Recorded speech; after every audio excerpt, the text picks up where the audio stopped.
Good morning. तो आप लोगों में से जिसे भी क्लास 8, 9, 10 जैक एग्ज़ाम बोर्ड का तैयारी करना है वो मेरे साथ इस चैनल में जुड़ जाएं। इस चैनल में आप लोगों की तैयारी बेहतर ढंग से करवाऊंगा। हर एक चैप्टर का सॉल्यूशन आप लोगों को इस चैनल के ज़रिए से मिलेगा।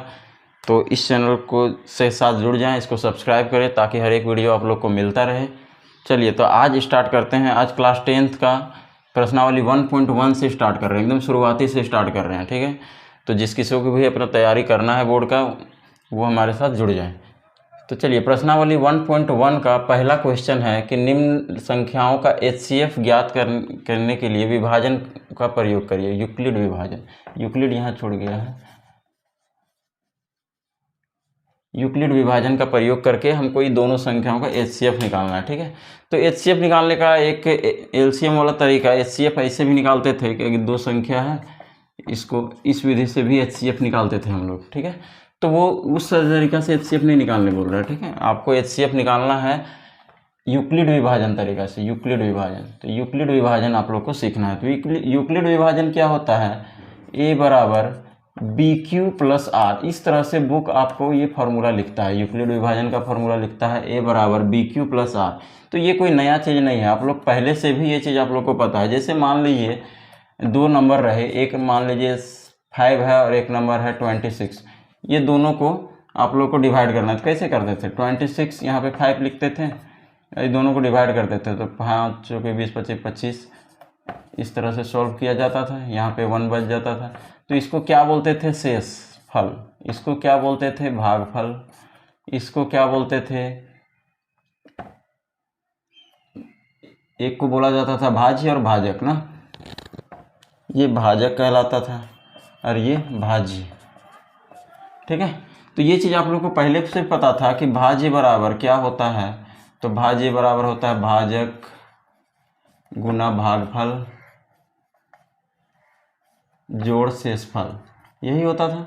तो ये भी वही चीज़ है, कोई नया चीज़ नहीं है। भाज्य को क्या वो लिख दिया है A, और भाजक की जगह में क्या टर्म यूज किया है B, और भागफल की जगह में Q, और शेषफल की जगह में R। तो वही चीज़ है, कोई नया चीज़ नहीं है। ठीक है, तो बहुत बच्चे कंफ्यूज रहते हैं कि आखिर ये क्या लिख दिया है। ये कुछ नहीं है, आप लोग को जो फॉर्मूला आप लोग को 6-7 क्लास से पता है, भाज्य बराबर भाजक गुना भागफल जोड़ शेषफल, वही चीज़ है, बस वो शॉर्ट टर्म में उसको लिख दिया है। ठीक है, तो इसी का यूज करते हुए हमको, इसी को बोलते हैं यूक्लिड विभाजन। तो इसी टर्म का यूज करते हुए इसका HCF निकालना है। तो आइए निकालते हैं कि कैसे HCF निकाला जाता है। ठीक है, आप लोग समझ गए यूक्लिड विभाजन क्या है। अब देखते हैं इसको। तो देखिए अगर 135 को 225 से भाग देंगे तो क्या आएगा। तो देखिए 225 को 135 से, बड़ा संख्या क्या है 225, तो 135 से 225 को बड़ा लिखना है बीच में, 135 इधर लिखिए। ठीक है, जो छोटा रहे। अब इसको दो बार में ले जाएंगे तो ये जाहिर सा बात है कि 225 से ज़्यादा हो जाएगा, 270 हो जाएगा। तो इससे ज़्यादा हो जाएगा तो कम में ही ले जाना है। 135 है का 135, क्या बचा, 5 में से 5 गया 0, 12 में से 3 गया तो कितना बचा 9, और 2 में से यहाँ से ये 1 ले लिया था तो यहाँ 1 बचा, 1 कहानी ख़त्म हो गया, उसका बचा क्या 90। ठीक है, तो इसी को यहाँ पे लिखना है किस टर्म में, तो इस रूप में लिखना है। तो यहाँ भाज्य कौन था 225, तो यहाँ लिखना है 225 बराबर किसको किसको गुना किए, ये दोनों को 135 गुना 1, यही तो आपका B है और यही तो Q है। ठीक है, तो B और Q लिखना है BQ प्लस R। तो R किसको बोलते हैं, जो यहाँ पे बचा हुआ है 90, तो ये 90 लिख दिए यहाँ पे। बस ऐसा ही करते जाना है, आपको HCF पता चल जाएगा। ठीक है, तो ये अगर एक लाइन आप लोग समझ गए हैं तो आप लोग को आगे भी समझ में आ जाएगा। तो देखिए फिर से बताते हैं क्या किए। जो बड़ा नंबर है उसको बीच में रखना है, जो छोटा नंबर है उसको आगे रखना है और उसको डिवाइड देना है रफ में। और डिवाइड एक बार में गया, 2 बार में ज़्यादा हो जा रहा था, एक बार में इसीलिए ले गए और बचा क्या 90।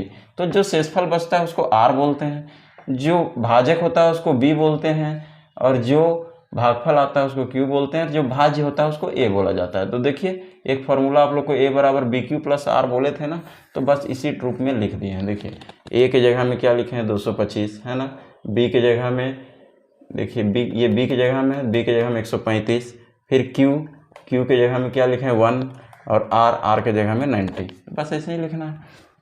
चलिए तो अब आप लोग समझ गए होंगे, अब आगे बढ़ते हैं। तो ये एक लाइन हो गया। अब इसमें से बड़ा कौन है, तो इसमें से बड़ा 135 है, तो यहाँ पे अब 135 को रखेंगे।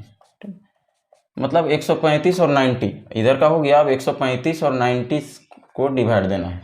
ठीक है, तो आप 135 को 90 से डिवाइड दीजिए, क्या आता है, 9 का 9, 9 दूना 18, 180 ज़्यादा हो जाएगा तो एक बार में ही जाएगा, 90 का 90, तो 5 बचेगा, 13 में से 9 गया तो 10, 11, 12, 13, 4 बचा, 45, तो 45, यानी 90 को 1 से गुना किए ही, तो 90 गुना 1, मतलब ये दोनों को गुना में लिख देना है, इसको जोड़ में लिख देना है। ठीक है, प्लस 45, वही करना है और कुछ नहीं करना है।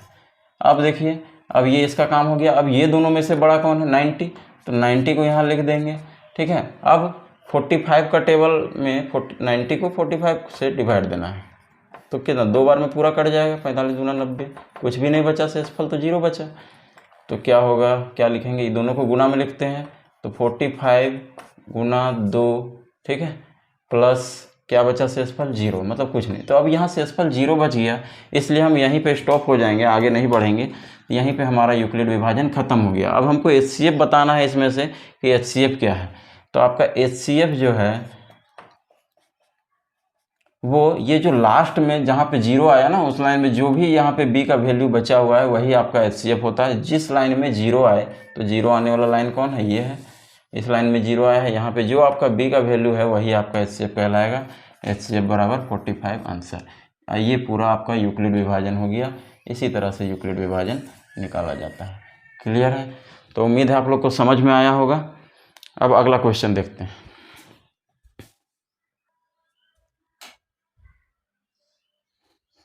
चलिए, तो आज हम लोग अब दूसरा नंबर क्वेश्चन को सॉल्व करते हैं। ठीक है, इसी का दूसरा नंबर क्वेश्चन का HCF निकालते हैं। इसी यूक्लिड विभाजन तरीका से ही HCF निकालना है दूसरे का। चलिए आइए, तो 867 और 255 का, तो इसमें से बड़ा कौन है, तो 867 बड़ा है, तो इसको हम लोग किनारे में लिखेंगे। मतलब देखिए फॉर्मूला क्या था, आप लोग को पता होगा, A बराबर BQ प्लस R, यही तो फॉर्मूला था यूक्लिड विभाजन का। तो A की जगह में किसको लिखेंगे, जो बड़ा है, 867 को। ठीक है, अब BQ, तो BQ कैसे पता चलता है, तो वो भाग देने से पता चलता है। तो आपको 867 को भाग दे दीजिए कितना से, 255 से। ठीक है, चलिए भाग दीजिए, क्या आता है, तो 2 3 6 2 चौके 8, 4 बार में 800 आ जाएगा। देखते हैं 4 बार में कितना आता है, 255 चौका, 5 चौके 20 का 0 हाथ में 2, 5 चौके 20 2, 22 का 2 हाथ में 2, 4 दूना 8 1 920 आ गया, यानी कि ज़्यादा आ गया। इसलिए 4 बार हम लोग नहीं ले जा सकते हैं, 3 बार में ही ले जाते हैं। 3 बार में क्या आता है, देखिए, 5 दिया 15 का 5 हाथ में 1, 5 15 116 6 हाथ में 1 3 6 7 765 आया। ठीक है, तो इससे छोटा ही आया है, तो ये चलेगा। 3 बार में हम लोग ले जा सकते हैं। 765 आया, घटा देते हैं, 7 में से 5 गया तो 2, ये 0, 8 में से 7 गया तो 1, 102 बचा। ठीक है, तो इसी को लिखना है। क्या करते थे, ये दोनों को मल्टीप्लाई में लिखते थे, यानी BQ, तो B हमारा क्या है 255 और Q कितना है 3 हो गया, प्लस है तो प्लस, R के जगह में क्या लिखेंगे, यही R होता है हमारा 102, तो 102 लिखेंगे। ये एक लाइन कंप्लीट हो गया। ठीक है, अगले लाइन में क्या करते हैं, देखते हैं, ये दोनों में से जो बड़ा रहता है उसको इधर लिखते हैं, यानी ये हमारा B को ही बार बार लिखा जाता है। अब BA बन जाएगा हमारा 255, ये दोनों में से जो बड़ा रहेगा उसको इधर लिख देना है। ठीक है, अब 255 को किससे डिवाइड देना है, 102 से। तो देख लीजिए, 255 को डिवाइड देंगे 102 से। ठीक है, तो डिवाइड दीजिए, कितना बार में जाएगा, 100 दूना 200, 3 बार में ज़्यादा 300 हो जाएगा, जो कि ज़्यादा है तो नहीं जाएगा। 2 बार में 102 दूना क्या हो जाएगा, 204। ठीक है, 5 में से 4 गया 1, 5 खत्म, 51। ठीक है, 51 बचा। तो ये दोनों को क्या लिखेंगे, गुना में, और इसको जोड़ में, है ना। तो क्या हो गया, 102 गुना 2 प्लस 51। ठीक है, अब देखिए ये दोनों में बड़ा कौन है, तो 102 को इधर लिखिए, 51 को 102 को 51 से भाग देना है। तो भाग दे के देखते हैं, 102 को 51 से भाग दे दीजिए, तो 51 का टेबल कितना बार, 2 बार पढ़ेंगे तो पूरा का पूरा 102 आ जाएगा, पूरा कट जाएगा, यानी कि शेषफल क्या बचेगा, 0। ठीक है, तो ये दोनों को गुना में लिखते हैं, तो 51 × 2 प्लस शेषफल, R के जगह में क्या आ गया, 0।